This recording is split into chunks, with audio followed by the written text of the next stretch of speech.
Hello friends, आज हम बात कर रहे हैं केन्स टेक्नोलॉजी की। उनका रिजल्ट आया है अभी परसों ही, और उसके बाद में स्टॉक की अच्छी पिटाई हुई है। ऑलमोस्ट 20-22% करेक्शन हो गई है शेयर के अंदर। आपको पता है केन्स टेक्नोलॉजी एक ईएमएस प्लेयर है जो कि आज की डेट में OSAT outsource assembly and testing semiconductor उसके अंदर भी पार्टिसिपेट कर रहा है। तो आइए उस रिजल्ट की समीक्षा करते हैं। रिजल्ट की बात करेंगे तो रिजल्ट को हमें कभी भी रिजल्ट इन कंपनियों के क्वार्टरली नहीं देखने चाहिए। I reiterate, we should not see the result on a quarterly basis what is happening in the company, क्योंकि ये लॉन्ग लीड आइटम कंपनियां हैं और उनके इनिशिएटिव्स ऐसे हैं, कभी एक क्वार्टर ऊपर एक क्वार्टर नीचे। बट अगर आप आज हम देखेंगे 24-25 3 साल में कंपनी ने क्या किया है एक्चुअली। अगर आप देखिए उनको 2024 में कंपनी की सेल 1800 करोड़ थी जो कि बढ़ के 3626 करोड़ होगी। तो 100% increase on sales in last 3 years time.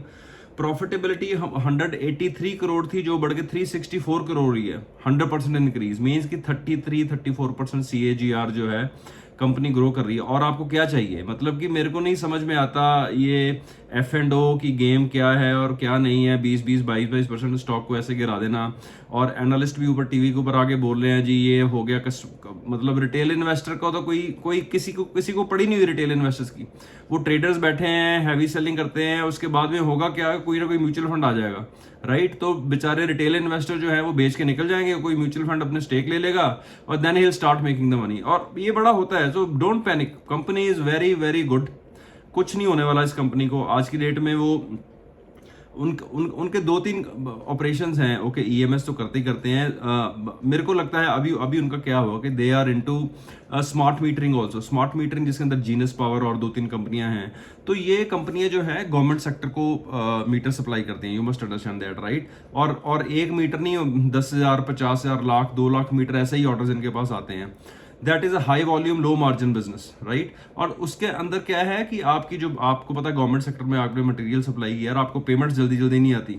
आपने क्या किया कि आपने सामान बनाया, गवर्नमेंट को दे दिया, पेमेंट उधर से आई नहीं, बट आपने जहां से सामान लिया वहां से आपको पेमेंट देनी पड़ी, तो आपका कैश फ्लो थोड़ा डिस्टर्ब हो जाता है।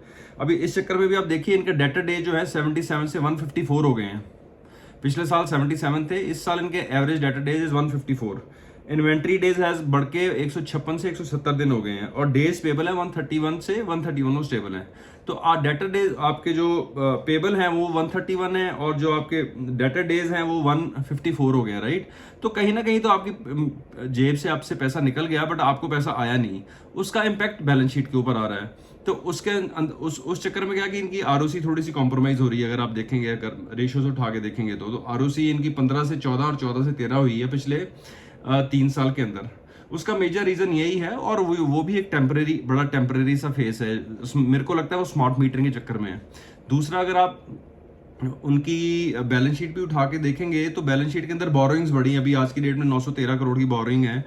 डेफिनेटली इंटरेस्ट उनका उस हिसाब से जाएगा। और CWIP है जो वर्क इन प्रोग्रेस है वो इस बार 372 करोड़ है आज की डेट में अभी भी, राइट। तो वो क्यों है? क्योंकि उनकी ओसेट का जो फैसिलिटी जो है सनद में बना रहे हैं, अभी पैसा लग गया उस फैसिलिटी के ऊपर, बट आउटपुट आनी शुरू नहीं हुई, बट कैपिटल आउटफ्लो तो हो गया ना आपके सिस्टम से।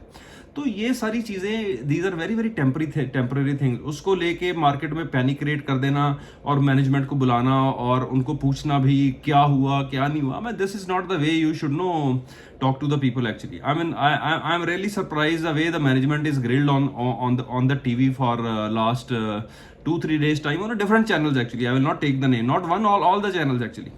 क्वार्टरली भी कैसे होगा ये आपका वर्किंग कैपिटल नेगेटिव, कब कैश फ्लो पॉजिटिव होंगे? मतलब कि भाई थोड़ा सा सेंस में, मतलब कि you should understand the business. जो बिजनेस पिछले 3 साल में सेल्स में डबल, प्रॉफिटेबिलिटी में डबल, ऊपर से प्राइम मिनिस्टर जाके उनकी ओसेट की फैसिलिटी को इनॉग्रेट कर रहे हैं। दे आर अपबीट के अगले 2-3 साल के अंदर अंदर 1000 करोड़ रुपया हम उस फैसिलिटी से भी जनरेट कर लेंगे आने वाले टाइम में, right. So give people some time, I mean have some patience. ऐसा नहीं होता कि आप दो की कंपनी को बोलो 35 की growth on a annual basis, it is not a joke, right. Kaynes is doing it, very well doing it. Kaynes is doing it, Syrma is doing it, Amber is doing it. तो ये कंपनियां growth path के ऊपर है। तो मेरी advice ये है, पैनिक में आके इन सब इस चीज़ को सेल मत कीजिए आज की डेट में। ये बाइंग सेलिंग रिकमेंडेशन नहीं है, ये मेरा व्यू है बेसिकली। Stock has corrected. अब स्टॉक की प्राइस आज की डेट में कितनी चल रही है, 3272, और मूविंग एवरेजेस उसने सारी तोड़ दिया। आई थिंक 50 DMA 200 DMA के बिल्कुल नीचे चल रहा है।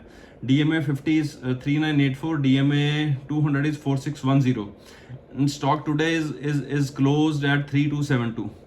तो मेरे को तो ये सारी जो है बाइंग अपॉर्चुनिटी लगते हैं कि इस प्राइस के ऊपर स्टॉक इट इज अ मतलब सेल लगी हुई है। आपको मैं बताऊं केन्स के अंदर आज से 6 महीने बाद, 2 या 3 क्वार्टर के बाद दिस प्राइस माइट बी 5500, ऐसा मेरे को लगता है, ऐसा हमारा व्यू है।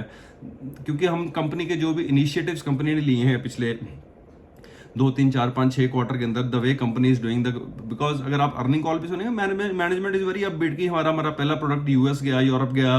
दे आर वेरी हैप्पी कि हमारी फैसिलिटी में से कुछ निकल के बाहर गया है and then it is under a trial basis. तो बिजनेसेस को एनालाइज करने का एक तरीका है, और ऐसी जो अपॉर्चुनिटी है, पैनिक में आके शेयर को बेच नहीं देना चाहिए।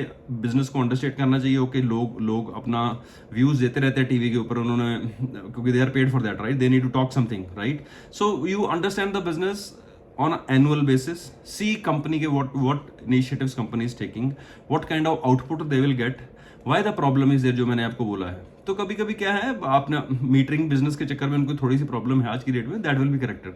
और 2-3 उनके ऑर्डर थे जो कि वो कह रहे हैं इनवॉइसिंग होनी थी मार्च के अंदर, हो नहीं पाई, that might be big order. तो इसका मतलब क्या है? इसका मतलब ये है कि जो आपका अप्रैल मई जून वाला क्वार्टर है उसमें इनवॉइसिंग हैवी होगी, sale will be high and profitability will be high. तो इसका मतलब अब बिजनेस फिर ठीक हो गया एक क्वार्टर के बाद।